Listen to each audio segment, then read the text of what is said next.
Hello and welcome along to this week's RTÉ Rugby podcast, and a very busy RTÉ Rugby podcast this week. As you can see, if you're watching on the video, Johne Murphy is with me right now. We'll be recapping Ireland's Guinness Six Nations win against Wales in Cardiff from last weekend. No game for Ireland this weekend, of course. It's a Six Nations break week. A couple of extra interviews, though, to come after this recap. Yesterday, I spoke with Hugo Keenan, get a little temperature check on how Ireland are getting on without Andy Farrell, among a few other topics.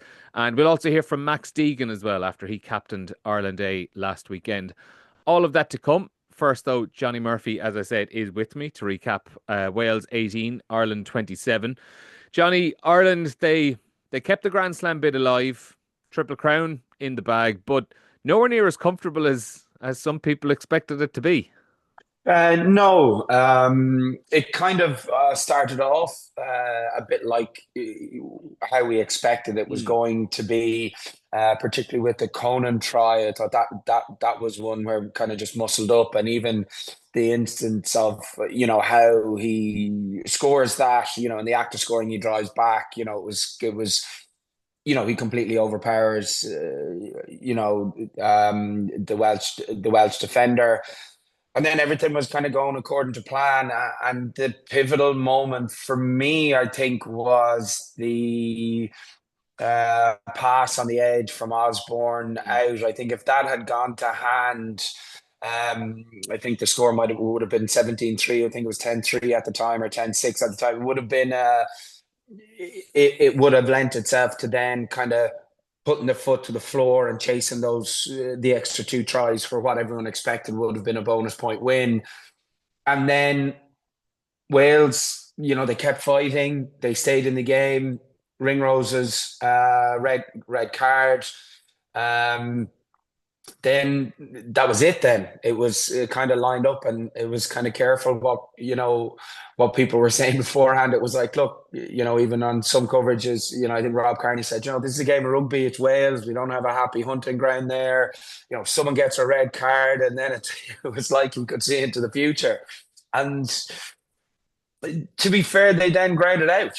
But I think it is interesting, and I haven't played there myself. It's incredible stadium, so the atmosphere on those international days must be, and I think the passion from everything in the lead up to that, with how they were, how everything had been going, there was going to be a bounce regardless. So all in all, I think when you put it all together, it's 4 points. They got the job done and they move on, without being overly critical or of them. But there is some stuff that definitely, particularly defensively, I think that collectively and as a team that they need to, and some individuals, I think, are really important that they get right, because you saw what Sunday can bring with a dry ball, and when the ball sticks, what France can do.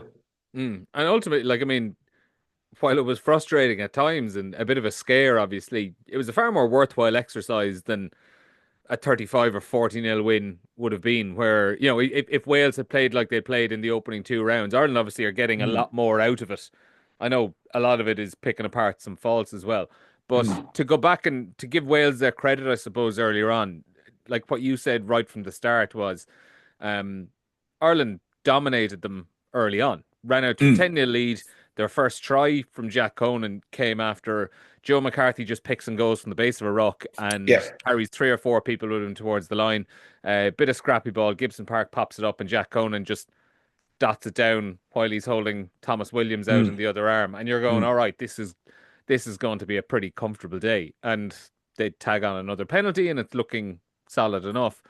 But I thought that was probably the most impressive thing from a Welsh point of view, was that they didn't just kind of come out fast and cling on for dear life for the rest of the game. They actually had to adapt to a pretty difficult start and started landing some blows on Ireland. Like, got on top in the scrum.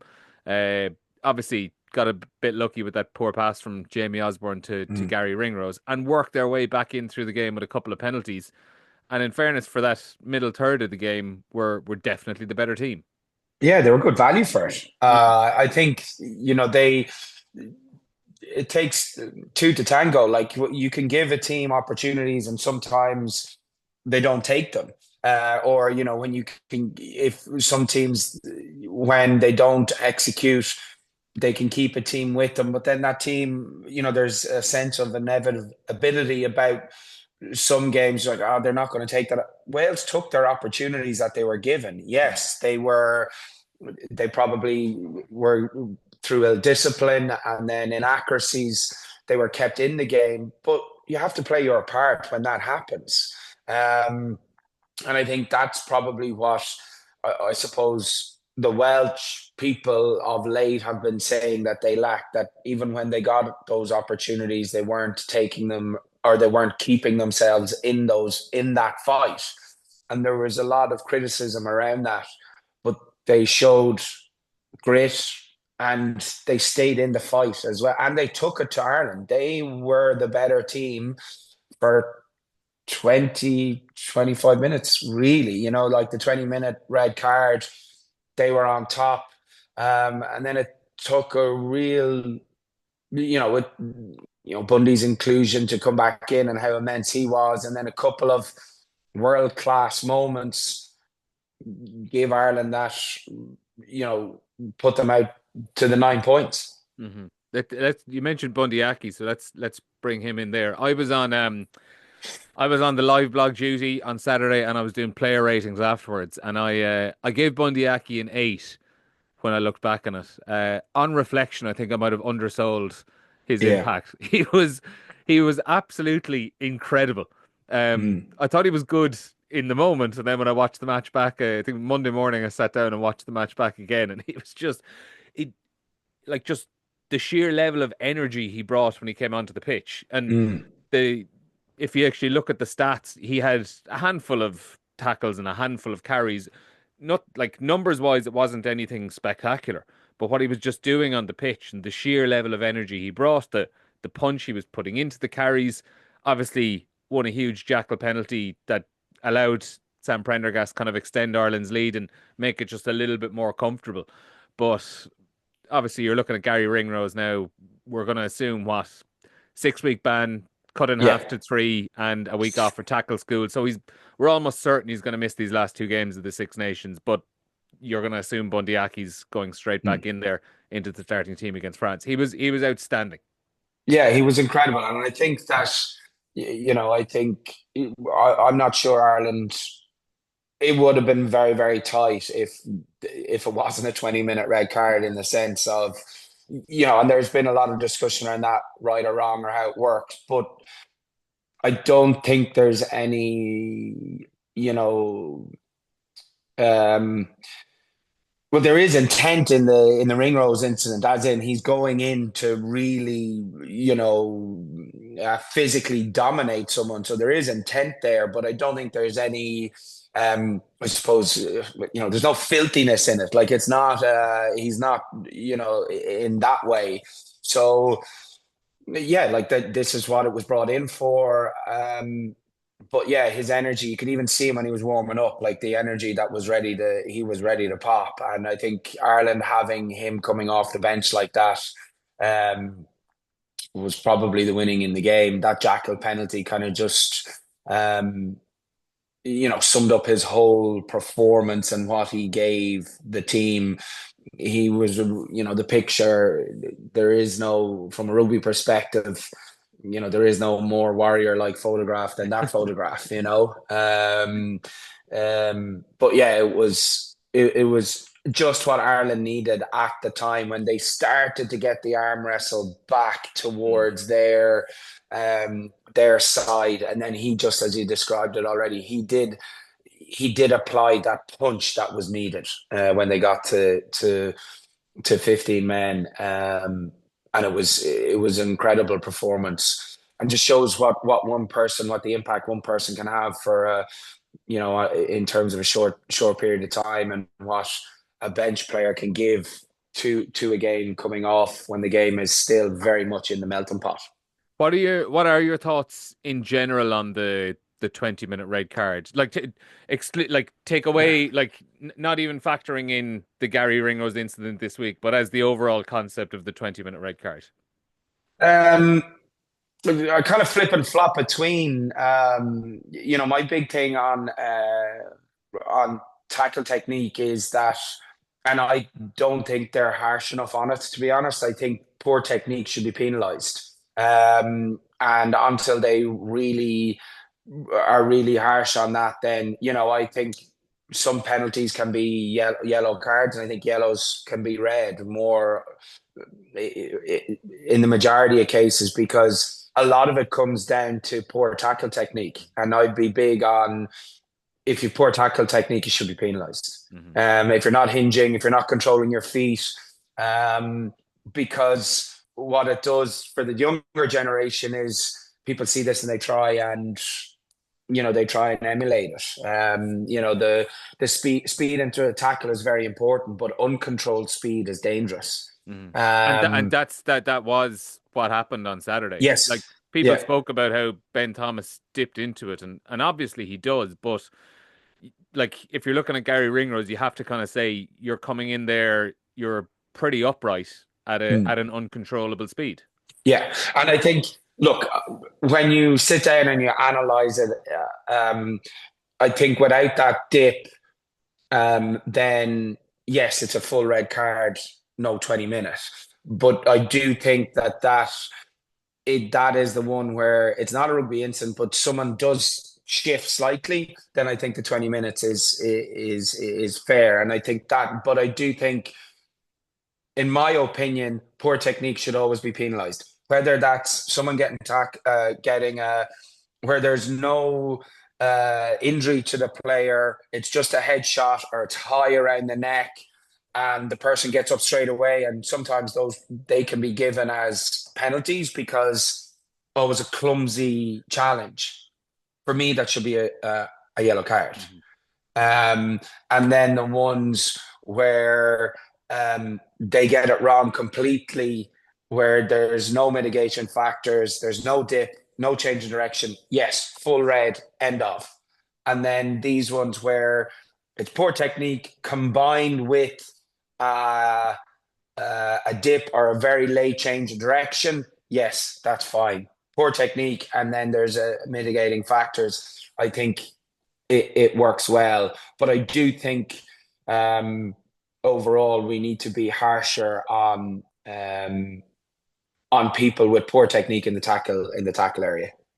And I'm kind of going off on a slight little tangent here around tackle technique and stuff, but one that always jumps out to me, and I've seen Sam Warburton in particular speak out about it a lot, is the tackling with the wrong shoulder, and how often that's Yeah. leading to concussions, not just for the ball carrier, but I would say actually more often for the tackler itself. Mm. And I'm curious, as someone who's, like, coaching in schools and at club level, how how are you dealing with that and trying to address that? Because, like, a prime example from the weekend, and one where it was in the Ireland game, Shane Bolton makes a tackle down the left wing, and I find it more often than not, it is probably wingers who are kind of scrambling across, and this one was the England winger running down the right wing, so Shane Bolton is covering across, and rather than tackling on the outside with his left, he kind of throws the body across to hit Mm. him with the dominant shoulder, and obviously you're just putting your head, like, straight in the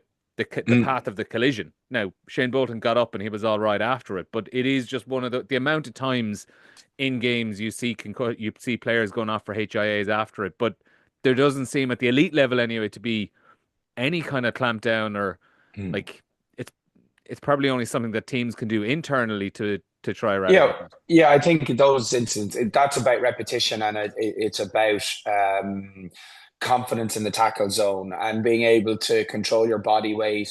You start off at a very young age. My youngest son is 7. He's just started tackling now. The big thing, they start and they all laugh, like, cheek to cheek, cheek to cheek. Yeah. Same foot, same shoulder. But I think it's really important that from the very young age, that when I would have been taught how to tackle, I would have been on my knees, so I'm used to landing on my back.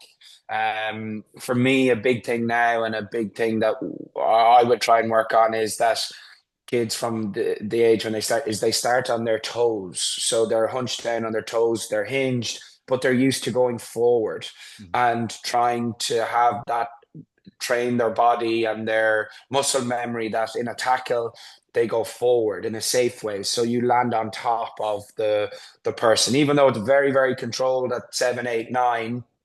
The ability to go forward in a tackle in a power-based position, which is your squat position, and then you're hinged at the hips, that you can go forward. I think it's very, very important that we try and bring that in as much as possible, where kids at a young age, they're not used to going back and soaking a tackle and landing on their back. If they can have some momentum, very, very controlled, even start with pads and where they just step, same foot, same shoulder into an adult that is holding a pad, but making sure that it really does start from the ground up. I know it's a tag phrase, but it really does. And for me, it's something that we really, for our game, we have to start getting right across all age groups. The thing that we have started, particularly in school, is we get the kind of when we don't want to do massive contact, kind of bone on bone, and you see it a lot. All pro teams do. We get the bags out, so we get the high jump mat out. People will be walking, and you can actually have really good contact, really good low grade technical contact in those spaces, be it head on, each side, and get multiple reps in each position. So it is at no risk to anyone, because it's all pad, and the tackler is walking. You're only accelerating for 2 steps, and then you're both landing on a massive crash mat. So I just think it's repetition, and it's being really detailed in your coaching technique that helps them. We're not going to eradicate where someone gets their wrong shoulder. You're talking milliseconds in terms of how, and ultimately you want to make that tackle. But I do think, hinging and controlling your feet in the contact zone are things that, if they're not correct, they can be very, very dangerous.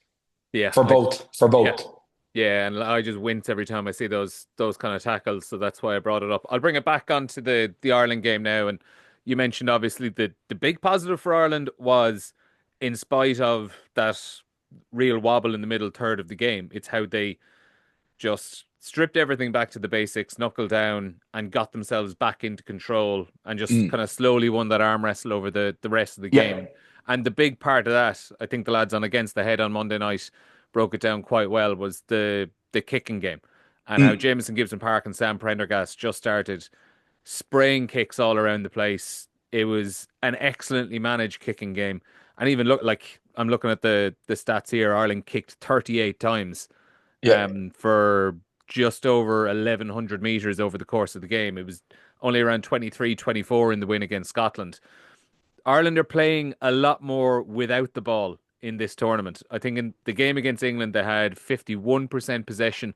In the last 2 matches, it's been down at 43, which is a massive change from what we would have expected from Ireland over the last few years, where they've been a possession-based team and they go through all their phases, and that's how they wear you down. This seems to be a change we're seeing in Ireland, where they seem to be a little bit happier playing without the ball. Yeah, well, I think, look, it is that, and we've spoken about it before on here, is there an element of the Jack Niambar effect in that? We spoke about it around discipline, the ability to be comfortable in your D set, but pressure is a big thing on that, and pressure that you build from defense that breeds energy, and having a good kicking game on top of that's really important. So putting the pressure back on, the lads highlighted on Monday night that tap and go that was very unlike Jamison Gibson Park, in terms of that when they got that penalty, he wanted to go quick. It was like the pressure was on him, and he felt I'm going to do something here, and he gets called back. Where when they're in control of that, they're okay, down, put the ball down, line out just outside of 22, launch. That's where their launches are really important, when they get into their half, into the opposition half, and they launch really, really well. But the kicking game can build so much pressure when done correctly, and the ability not to get bored, I think, will be really important against someone like France, that with their back three that they have, that if they can win those kick battles. But if France decide to kick back, be happy to go back again. Hmm. And France will eventually then run because it's in their nature. And, Pierre Barry and these guys at the back, they want to attack. That if they can have good line chases in those and isolate those backfield runners in a really good kick battle, I think that will be an area of pressure that Ireland can get in on France. And the kick pressure obviously goes hand in hand with the kicking as well. Like you have Yeah, well, it your has to be yeah. technically very good. It Yeah, has to be accurate. you have your Sam Prendergast 50-22, or Garry Yeah. Ringrose had one as well. Mm, And then there's your exit kicks, but then there's also the really important ones like James Lowe and Mac Hansen, for example, in the game against France, both had them where you're just down in the tram tracks, you punt the ball along down that 15-meter channel, and the chase that comes up. I remember from Mac Hansen's one, it was a crossfield kick over from Prendergast. mm, He catches it, gets his kick away.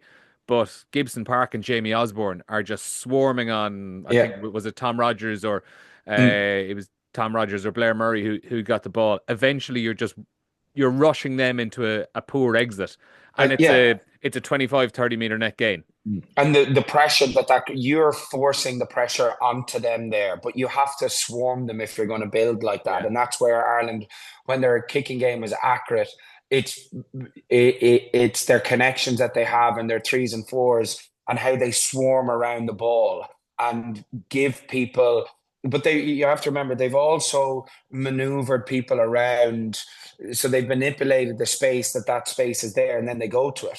They're creating it by doing something else elsewhere, still being able to fill the field and then go to that space with an accurate kick and then swarm them around. So it is tactically it's very, very sharp. And ultimately it's the right thing to do.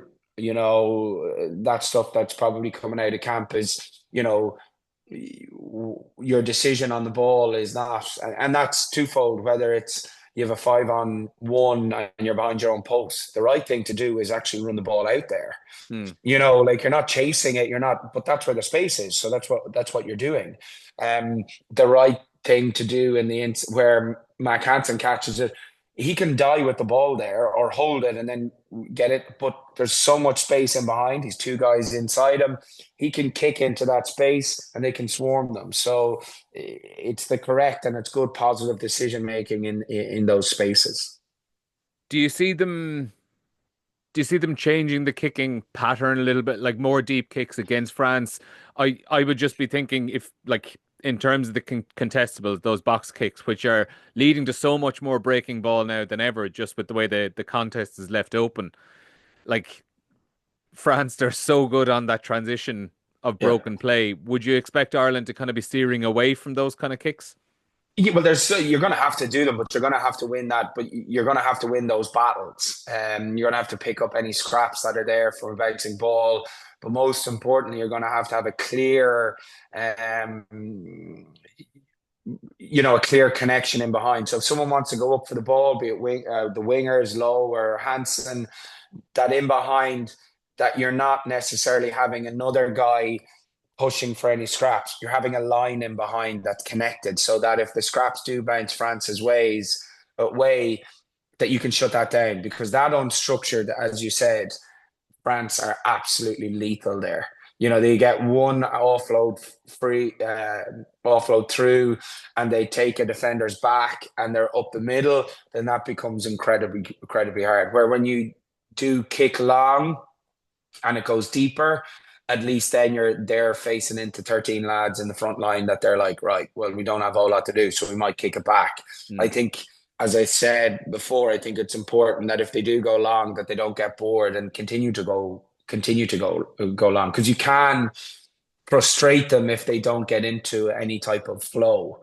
And then inside their own 10-meter line, be prepped and ready to really launch into them. And that's where you're going to attack from. I wouldn't be surprised if it was a case of, the line being normally halfway where they look to kick, where now, inside the 10, build the pressure, and then we only launch into them maybe inside the 10-meter line. Hmm. So that was probably the big positive from Saturday was the quality of that kicking game. The the negative and the one that really needs to improve for France. Um, a lot of the stuff around defence where they were just being kind of pulled Mm. apart. And like, I think Sam Prendergast probably had his performance probably encapsulated the rest of the team where there was so much good, but he got cut out defensively a couple of times, Mm. particularly around that try. And obviously, Yeah. kind of just before it, guilty of overplaying as well when spills that ball. Um, like Wales, you could see they were kind of going after him. They were either trying to run at him or run at the shoulder outside him. It would be foolish to expect that France aren't going to be trying to do the same thing again. So how do Ireland kind of go about protecting him or making sure that he's protected Mm. in the defensive line? Yeah, well, I think, look, Or the for that, or reality. essentially for that not to be an issue. Yeah, I think the reality is that, every attack, goes after 10, goes after the 10 channel. I think after the last, probably, particularly this weekend, it's going to be clear that they're going to try and go down his channel probably off first phase, and then look for him probably in multi-phase when he does reload back to the blind side, or when he'd be, if they get to a wide ruck, then he'd be kind of second to last defender on the open. I think how they protect him. I think one, um, individually, he needs to make sure he has those connections, and that he has the ability to go forward and make a shot. I think that, and that particularly on the edges, that comes from getting your spacings inside and then being able to keep going forward. So for the try, he kind of, there's someone on the outside, picks her, and then slightly hesitates on his heels, and then goes forward, and then they get outside him. So I think for him, he probably just needs to be in a situation where his he's very clear on who he has, go forward and then just make his shots. I think that's the biggest thing. I don't think there's going to be too much of a change from an all-out defensive plan.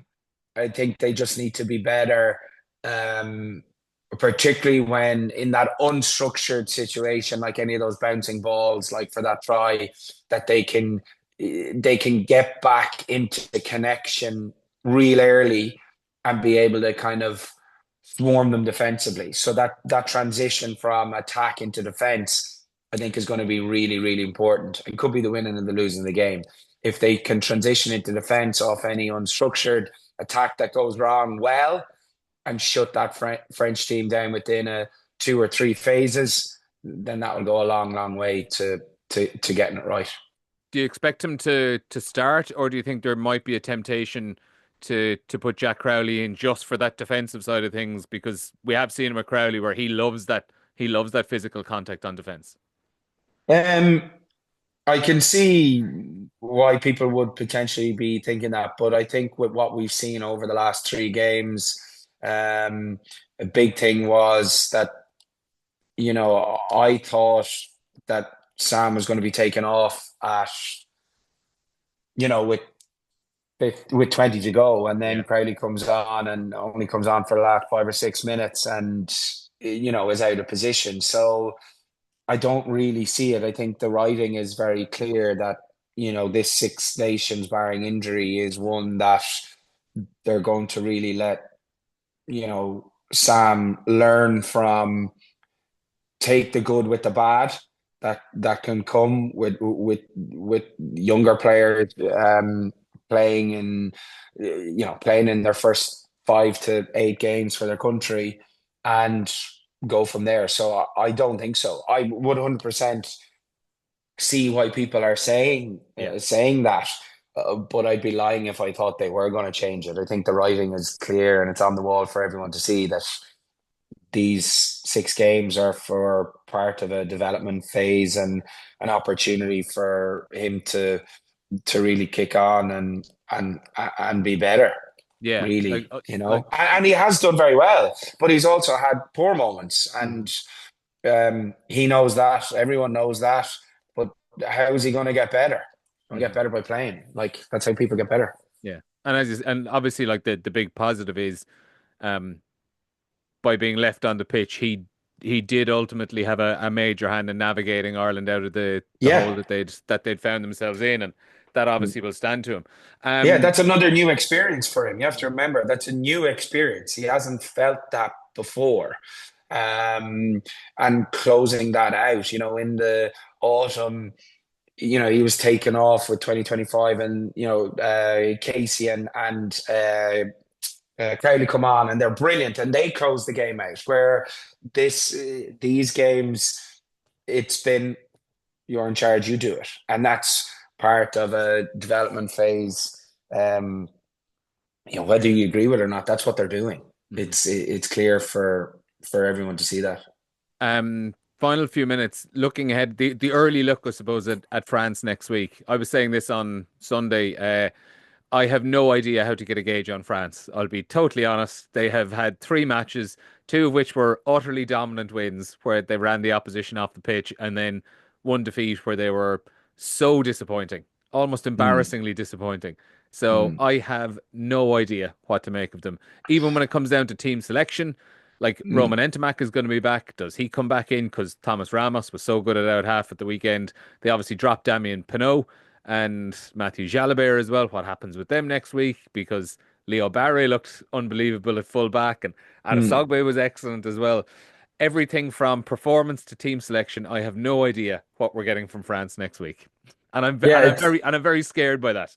yeah. Like, is it a case that you hope that it's going to be raining next Saturday? Like that's the only thing that you look at Twickenham with what they created, and if those balls had stuck, it would have been a 30, potentially a 30-point win for them. Yeah. But is that down to because it last rain? I don't know. There seems to be a case that it wasn't like that England game. They didn't create. They created so many opportunities. Mhm. They just couldn't execute. And it was those final passes. And does that come down to conditions? I don't know. But I would be, it's like, if you look at just the last two games, so Ireland against Wales and Italy against France, you'd be just ignore everything else. You'd be going, okay, well, France might be favorites come to Dublin. Mhm. Um, if they had finished, if they had won the England game, they'd probably be coming to They'd be comfortable favourites if they'd won the England come game. to yeah, Yeah. yeah, and where Ireland have been, they were very good against Scotland. very good against Scotland. They were very good against England in spots, but Mhm. they gave up that bonus point in the last couple of minutes that came back, that could come back to haunt them. So yeah, it's you just look at what France have, like you name those names, and like Entomac's not even playing, and you're like, oh my God, like when he come where they have such an abundance of riches, and those guys are, all of the names that you mentioned are X factor players, Mhm. that have world class moments when they play. So yeah, it's going to be a titanic battle, but yeah, it's tight, isn't it? It's tight. I probably have France potentially. Yeah, I don't know. Don't want to say it, but yeah, it's going to be tight. It's going to be a great game, though.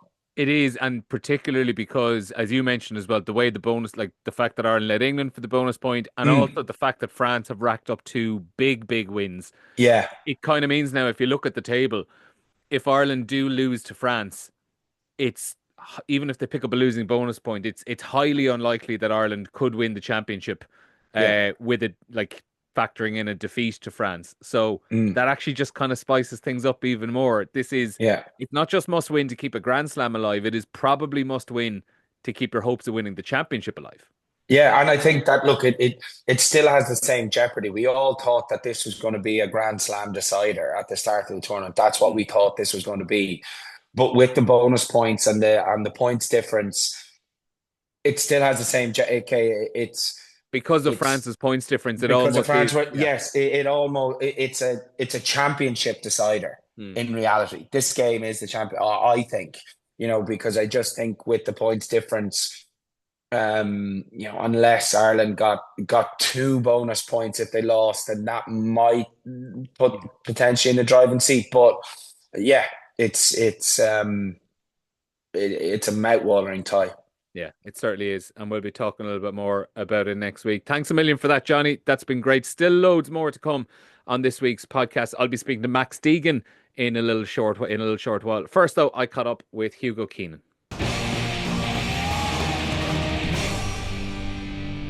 Delighted to be joined by Leinster and Ireland fullback and Optimum Nutrition ambassador Hugo Keenan as Optimum Nutrition launches its Truth Unlocked campaign aimed at helping to bust common sports nutrition myths head on. Hugo, how are you doing? To start with, I suppose, following on from that, give me a common sports nutrition myth to avoid for a 34-year-old athlete in prime condition such as myself. Hey Neil, good to see you, and thanks for having me on. Great question. Yeah, I suppose there's always a bit of skepticism in around creatine and whether it's just for bodybuilders and whatnot. But I suppose as an athlete and someone who's always looking for those extra few percenters, I think there's a lot of benefit to some supplement like creatine.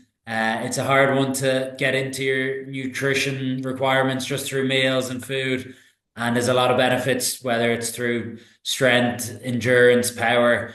Yeah, so if you're hitting the gym, Neil, I'd recommend that one. Oh, I certainly am. Um, Obviously, in line with that, then I suppose rest and recovery is another big part of preparing yourself. You're obviously on the second break week of the Six Nations. I'm always curious as players, do you feel like you really need that kind of those two break weekends dotted throughout the tournament? Because some fans always feel like that it's a bit of a momentum killer just with the narratives of the championship. But from a player's point of view, like if you were playing those 5 games with just one break week, like a 2 and a 3 or a 3 and a 2, would that start to take its toll by the end? I suppose it's something that we probably do appreciate. Like they're huge physical test matches, against all the nations. Your body's a bit battered and bruised after one, let alone two, and three would be even tougher. If it goes that way, so be it. It'll just be something that we'll have to adapt to, have to get better at our, I suppose, nutrition, recovery, supplementation, bits like that. Um, so yeah, we do enjoy that extra down week. I think it's not fully a down week for Mhm. us. Say for example, this morning I was doing a bit of self-led training. I was in the gym and then I met Jemison and JR for a little run out in UCD there as well. So um, it's nice to get a bit of a change of scenery to do some in your own time, off your own schedule, and get the body moving again. I think I was definitely a bit more of a spring in my step Mhm. than the two lads, being a bit fresher than them, missing out on the game on the weekend.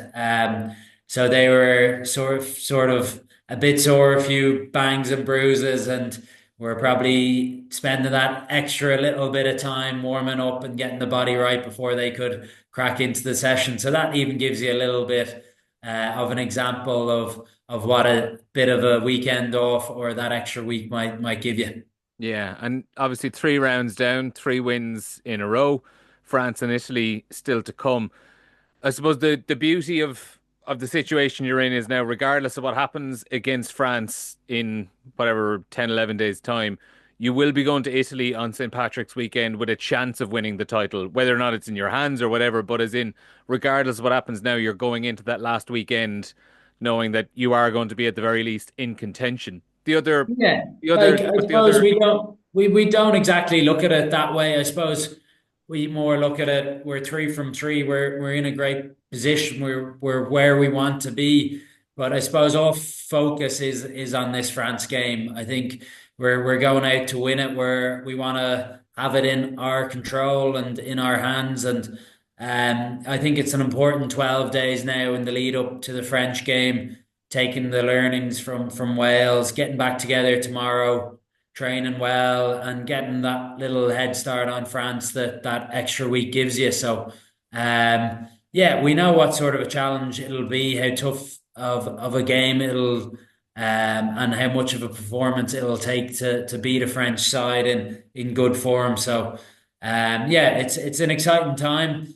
It's where we want to be, as we said, and yeah, looking forward to getting stuck into it and hopefully being out there in a packed out Aviva on Saturday week. And obviously in Cardiff, you get to come home with an extra little bit of cargo, the Triple Crown.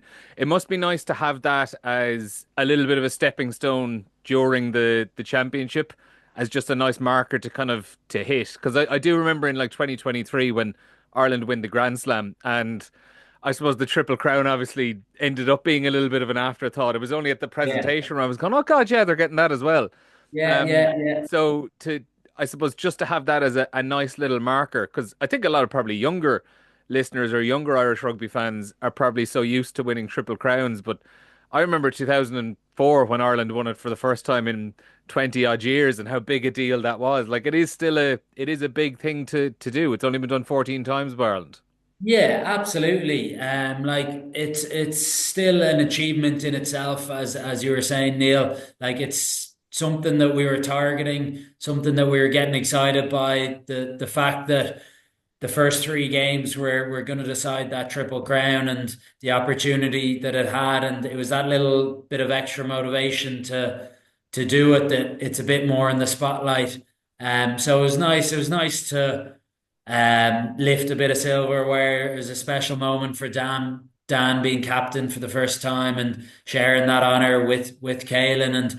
And it was good that it came on a week where we had a bit of downtime after that we could enjoy each other's company, we could enjoy a beer together, and acknowledge that achievement that it is because I suppose we don't take it for granted Mhm. ever either putting on a jersey but lifting a green jersey but lifting a trophy in a green jersey is always special and yeah it was a good memorable day for a lot of the team, a lot of the coaching staff, backroom staff, but also, as you were saying, the support, the kids, and I suppose fans out there who really appreciate it.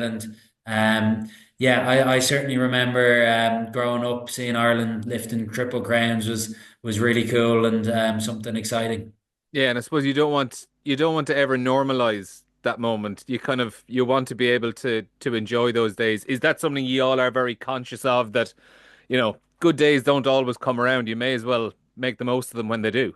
Absolutely. Like we don't get ahead of ourselves. Like we knew there's bigger fish to fry. There's a bigger objective to the whole Six Nations, and that we're going to be just looking at France now and turning the page pretty quick. But at the same time, like it is important to mark those days, somewhat if that's a beer or two in the change room after or in the hotel, and just enjoying each other's company.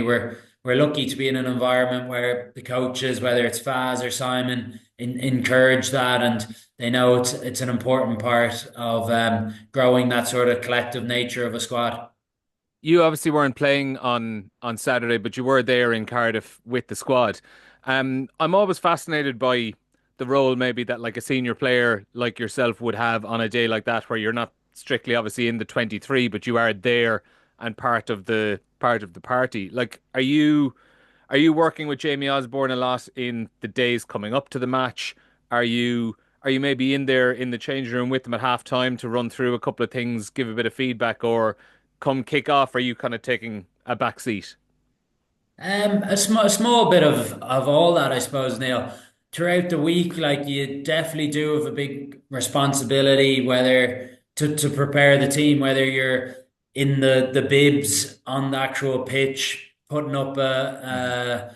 a good standard side against them, trying to be as similar to Wales as you can. But then also like every week the back three get together, whoever's playing, whoever's not playing, and help each other. So whether it's me or Jamie, everyone would be feeding in, looking at whether it's their kicking game, whether it's their scrum stuff, counter attack stuff, any of their phase play. So to be fair, we've built up an environment that whoever is selected is helped by all the lads who aren't, and vice versa.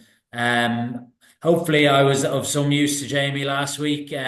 But to be fair to him, come sort of the 48 hours leading up to a game, he'd done the work. He was ready, and you could see that in his performance. And you obviously saw that with Lowy and Mac as well, going well too. Would you tailor your feedback towards like if you know the person involved that okay, this person likes being spoken to a lot, Yeah, this yeah, a person little prefers to bit. be kind of left on their own to work things out? Exactly. Yeah, yeah. You know, that's the sort of connections and friendships you build up in camp. I get on so well with Jamie, Lowy, and Mac, but yeah, you know when to be saying something to one and nothing to another, and sometimes you might have a word or two at half time. There was nothing really of note Mhm. for me to say to them, or whether it's to Simon and around D or Goody in attack. But yeah, you're there before the game, you're there at half time if needs be, helping the lads. They might have questions. Are you seeing anything in the stand? Etc. And being of use for them throughout the day and throughout the week as best you can. You obviously didn't get to play much rugby between the November internationals and the Six Nations. Just that you got that one match in against Bath before the start of the championship. When you were when you were off and probably watching a lot more rugby over those 6 weeks or so, were you intensely studying how teams were trying to manipulate the new interpretation around the escort lines and the kicking game, just to try see what way teams are approaching it? Do you feel like you have a better handle on that now? Yeah, I think so. Like as you say, when you're in games, when you're playing matches, you sort of don't get to watch a whole lot of rugby other than the game you're involved in, the opposition you're playing against, and scouting them. You'd obviously watch the odd big game or provincial game or international game that's on. But I definitely found myself over that sort of December period watching a lot more, whether it's European rugby, Premiership, whatever, because you have a bit more time on your hands. You're not traveling over on the weekend. You can watch a bit of live sport. You're not worrying about, I suppose, performing on the weekend. So yeah, there are little cues that you pick up here and there, little trends that you see teams picking up in attack, and it's definitely in and around the kicking games changed between the 50-22 rule coming in last year and now sort of a bit less protection in and around the aerial and fielding high balls has come in more recently. So I suppose it's an exciting time for a back three, and an interesting one too, to see what's the best way of going about it from an attacking and defensive point of view. And yeah, it's been good. And you'd Brian Fenton in with you a couple of on the previous break week as well. Yeah, yeah, he was brilliant. Like he's obviously had such a successful career in Dublin, six All Irelands in a row. So we were picking his mind in around his mentality of keeping that level of consistency going throughout a sustained period of time. But then also he was doing a bit of work with the back three and backs in around high ball stuff, and had a few good cues for us in around the breaking ball. And Andrew Goodman was picking his brain as well as us and encouraging him to get involved. And I think it was cool to see Jamie's try on the weekend, coming off the back of Lowy's sort of slap back. And it's something that we were definitely talking about with them. So you might have to give a little bit of credit to Fento and to Goody in and around that, and the sort of cues we picked up off them and little tips and tricks. Absolutely. And like I think James Lowe, he was speaking to the media afterwards as well, and he hinted as well that that kind of Gaelic football or Aussie rules, hands over the head kind of catch might be becoming a bit more popular than the traditional into the breadbasket kind of stance. Yeah, yeah. I think challenging yourself to catch it overhead obviously is going to be a higher point than catching it in the traditional bread basket, as you called it. I think different kicks. Um, determine which ones you go for, whether it's sometimes overhead isn't doable on certain styles of kicks or kickers. And yeah, I think the challenge now is in and around decision making of when to do it or not. Is it a greasy ball? Is it windy day? Things like that also come into play as well. So um, we were picking Vento's mind in and around that, and have been challenging ourselves, whether it's Johnny Sexton challenging us, Goody challenging us to grow and evolve in that area. And I think it's been an exciting sort of little work on for us as a back three, and an exciting part of the game going forward. And just final question or so as well. It's been really interesting to see over these three games where I think a lot of people would have had fairly natural kind of maybe slight concerns just about the Andy Farrell being away and, a small bit of a change around in that coaching setup and wondering how ye would react. Has that kind of given ye an extra little bit of motivation that you wouldn't let those standards slip that he's been away? And like, are you almost feeling that there's a bit of a refresher kind of that's gone on at the moment where Andy will come back in later on in the year and everyone's had this little break away from each other? I wouldn't see it as a refresher, really. I'd say it's more of a testament to what Andy and the coaches have put in over the last few years, that standards don't just drop off straight away when he goes away. I think we know he's still watching from a distance, with a keen eye and monitoring things. I'm sure, and we don't want to let ourselves down in that period. But it's also a case where, like, the coaching group have really stepped up, whether it's Simon, Goody, Paulie, Foggs have been brilliant on filling the big void that he has left. And yeah, they're enjoying the challenge. We're enjoying the challenge and the different environment of him not being in. And I think it's also on players to step up as well. Lads have been great from a leadership point of view, helping out the coaches. And I think it's when big boots are to be filled, we can't just rely on Simon to do that, and have to help and get around him and grow the group together. And just final question then, I'm sure you're hoping you could possibly link up with Andy over the summer down in Australia with the Lions. You were obviously just an international rookie when the last Lions tour was coming around.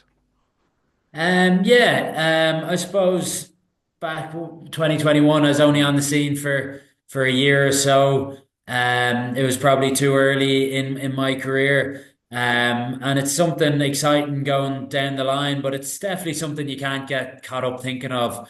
Like, I think we're in a lucky position to be playing for Ireland, in a position where we're 3 out of 3 so far, and we've two huge games coming up, and I don't think you can look past those. And you don't want to keep your eye on something else and miss out on what's in front of you. So over the next 12 days, it's just going to be full focus on France, on getting a team and hopefully an individual performance if I'm selected, and getting that win that we're all chasing, and that performance to go along with it. All right, well, Hugo, it's been great speaking to you. Very best of luck next week against France, and enjoy your hard-earned weekend off. Cheers, Neil. Thanks for the chat.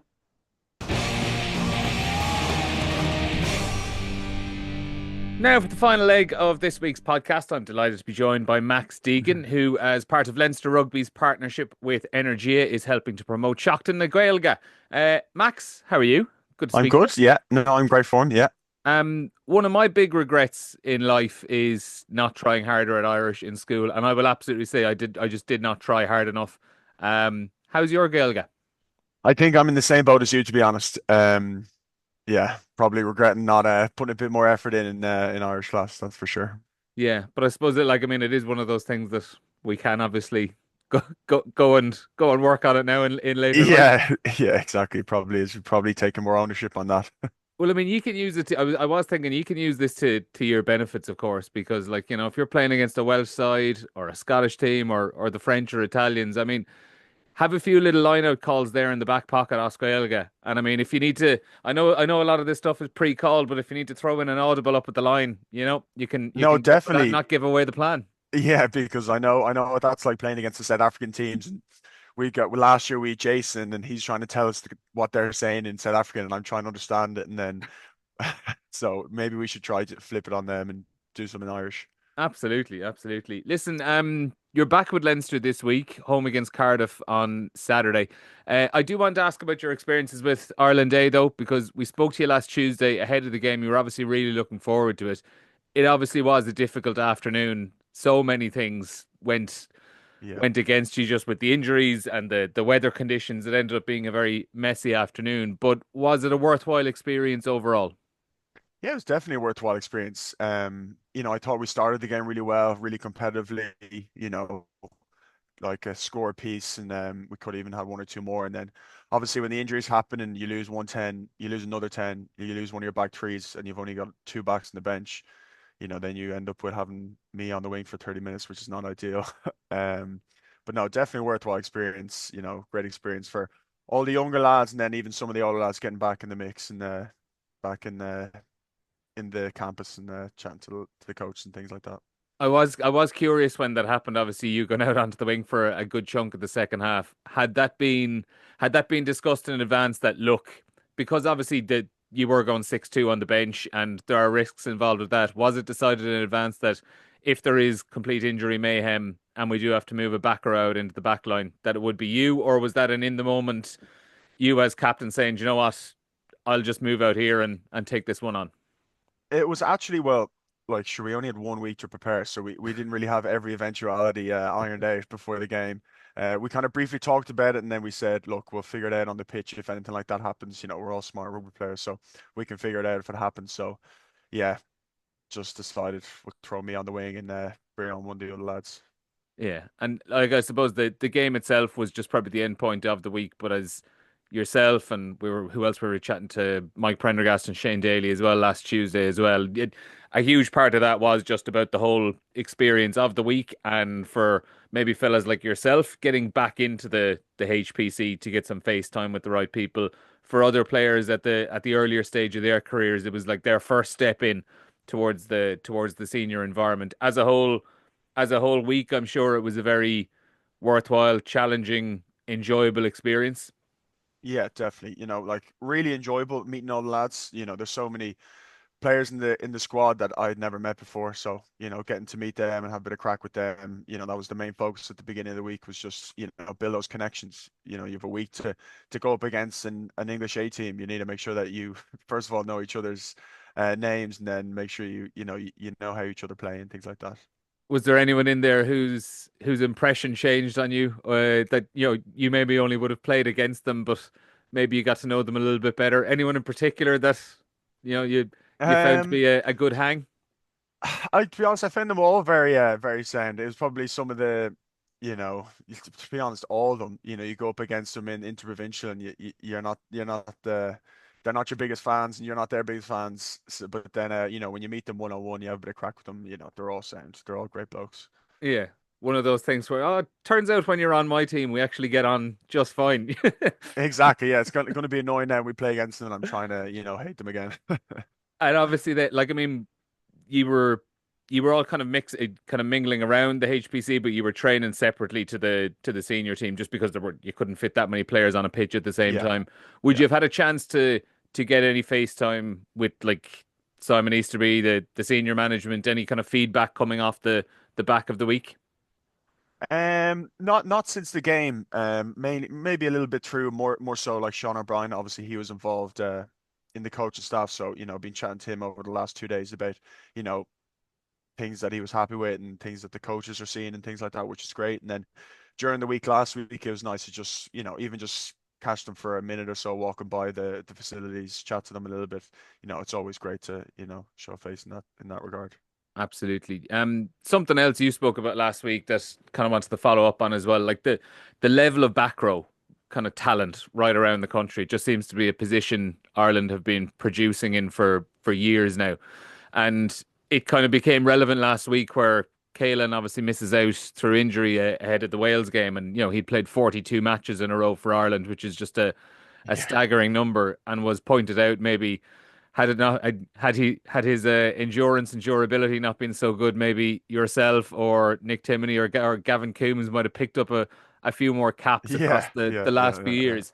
yeah. How has it been staying motivated and ready uh, for being able to kind of come in if there is an injury at some stage? Because I'm sure there have been challenging points over the last few years for yourself and, like as I said, other players around the country who've been in your position who are performing week on week with provinces, but obviously because of people just are continuing to produce for Ireland and not getting injured that it's so hard to get in the door. Yeah, of course. Like it's not easy at times, and there's been periods where you question this and that. But I guess the biggest thing for me was just focusing on myself and focusing on my own performance. And if that was getting better, and I was proud of the work I was putting in, it's a lot easier then to deal with these kind of decisions. And if you don't get picked, well, look, I've tried my best and I've given it all I can. There might be things out of my control that might happen, whether it be injuries or you know things that you can't control like selection. So Hmm. once I'm working hard and I'm proud of the work I'm putting in, and turning up every week for Leinster and giving it my all, that's all I can do. And you know being in Leinster and having such a great group of guys, still makes, playing rugby so enjoyable. And, we're going well Leinster at the moment, so it's easy to just focus on Leinster and just keep pushing forward there. Have there been particular elements or just even one element of your game that maybe in the last year or two you've kind of really honed in on kind of an area to upskill, or maybe it might be a strength of your game that you kind of want to make a super strength? Yeah, I feel like my line was always a strength of mine. As I was playing eight, but I think I really honed in on that, defensively and then obviously in attack as well. But really honed in on that and making a point of difference. And obviously I've played a lot of six this year, where in the past I probably would have played a lot of eight. So that's something that I feel like grabbed hold of over the last maybe 2 seasons and really, you know, try to make it a point of difference for myself. And then the other one is just kind of, defense. And then the Jacks come in, really hammering down on, tackle technique and tackle selection, trying to make an impact there for the team. Yeah. I'm always fascinated by like the real defensive line out specialists, and I think one of the things that really stands out, like I'd see it now with like Peter O'Mahony and Ryan Baird when they're playing with Ireland, is there's a ridiculous, almost like fearlessness in the spring to get up into the air. There's an incredible amount of trust that there must be with you and the lifters beneath you. That I mean, you're flinging yourself up into the air there, and it must be difficult to kind of. I'm sure it's a skill that's been honed over 20 years of playing rugby, the way back into school, but you know, kind of getting it out of your mind that I'm just throwing myself up there and I'm at the mercy of the people below me. Yeah, yeah, yeah. There's definitely an element of trust there, but it's more so I'd be far angrier at my lifters if they didn't lift me than if they lifted me and threw me into next year over the line out. So I don't mind it at all. It's something that like I get really excited about is coming into a game as line of defense and the chance to pinch a few balls. Obviously myself, Berto and Leinster, and then Alexi Soroka, we'd probably be kind of the main focus on D in Leinster, and we'd put a lot of effort into it in training and things like that, and working off each other, and yeah, just making sure that our lifters lift us, because if they don't, I'm going to be telling them. Absolutely. Back at Leinster then, obviously, once the Six Nations is over, like you're really into the coming into the meatier end of the season. Champions Cup knockouts are there. URC, as we say, is back this week. But, after Six Nations, you are heading into the real tough end of it. Trip to South Africa, obviously, in the mix there as well. Ultimately, though, as we've seen in the last few years, like Leinster, because of the high standards you set throughout the season, you get judged on your last game or two of a Yeah. campaign. Um, how difficult is it to, well, maybe not difficult, maybe enjoy it, but the high standards that are involved there that you're being judged off, it makes the stakes incredibly high this time of year. Yeah, look, I it's a it's a privilege, I guess, to have those high stakes and have that pressure. If it was the other way around, sure, that's not what you want at all. You want to be seen as a team that's going to be winning Champions Cups, URCs every year. And then obviously with that comes pressure. But we try not to let it overcome us at all. It's not something actually we've talked about at all so far this season, is the finals or anything like that. It's always been, cliches. It is the next game or the next block of games, maybe so at the moment we're focusing this week on Cardiff, and then we've got an eye towards South Africa as well. But we haven't looked any further past that. We haven't looked at Champions Cup or any of those games, which, you know, probably helps in terms of that pressure, because you don't want to be thinking about those games now and then the pressure just builds and builds and builds. And then when you get to the game, it's, you know, it's ridiculous. So again, like I said, it's something that we're privileged to have, is that pressure in those, for those competitions. But, you know, it's something we love. You've obviously made, like, there have been big additions to the squad this season. The likes of Geordie, Barrett, RG Snyman, Rabah Slimani as well. And have all added, obviously, on the pitch. It does seem as well, and I'm going to specifically single out, well, not single out, but two of them, RG and Rabah. Uh, they seem to be immensely popular people in the dressing room. I think every time we see photos from, you know, the bits of warm ups before training or stuff like that, or after matches, they seem to have. I'm not saying Geordie hasn't, but the two of them in particular just seem to have fitted in perfectly as characters in the team. Yeah, definitely. Well, obviously they're all great characters. Jordy's a great guy, but the two lads are just, you know, they're gas, like two hilarious, hilarious individuals. Orgies, he's in the room beside me, so I won't speak too loud, but he's he's a bit crazy. He's a lot of energy. And then Rabba, you know, his English wouldn't be the great, but he's just an unbelievably happy, you know, funny character. So you know, all three of them have added so much to the change room, and then obviously on the pitch you can see what they're doing, whether it's Rabba, you know, destroying scrums, or it's Orgy offloading, or it's Jordy running amok. Like they're all adding so much to the team and the squad as a whole. So it's been a pleasure to have them this year. Yeah. Um, on Orgy, like particularly at the lineouts as well. Have you had to had a word with him and say, like, are you putting some kind of mad sticky spray onto your hands or something with the way he's grabbing those with those one-handed catches? No, it's actually, it's not fair. His hands are enormous, enormous. Honestly, I think if I could improve one thing about my body, it'd be bigger hands, because it seems to be the most overpowered thing you can have in a rugby pitch. Yeah. Well, and have you prepared yourself for if you do get a bit of silverware this year? I mean, that man he's got a reputation for He ripping does, yeah. jerseys. You have to He stay. does, yeah. Are you preparing yourself for the fact that if you do win, you got to keep away from him on a night Yeah, out? definitely. Yeah, yeah. We had a bit of a taster at the Christmas party. He was yeah, he was definitely showing us that side to himself. So I'll definitely be prepared. Potentially won't be wearing my nicer, most expensive t-shirt that night. Yeah. All right, good stuff. Well, listen, best of luck for the rest of the season. Congrats on getting back in with the Ireland mix last week as well. Max Deegan, as part of Leinster Rugby and Energy's partnership with Energia. Thanks for joining us. For more information, see energia.ie/Shockton hyphen na Hockton hyphen Gaelga. And a reminder as well, URC double header this weekend on RT2 and RT Player. Leinster against Cardiff and Ulster versus the Scarlets. That all gets underway from 2:30 p.m. We'll speak to you soon. Cheers, Neil.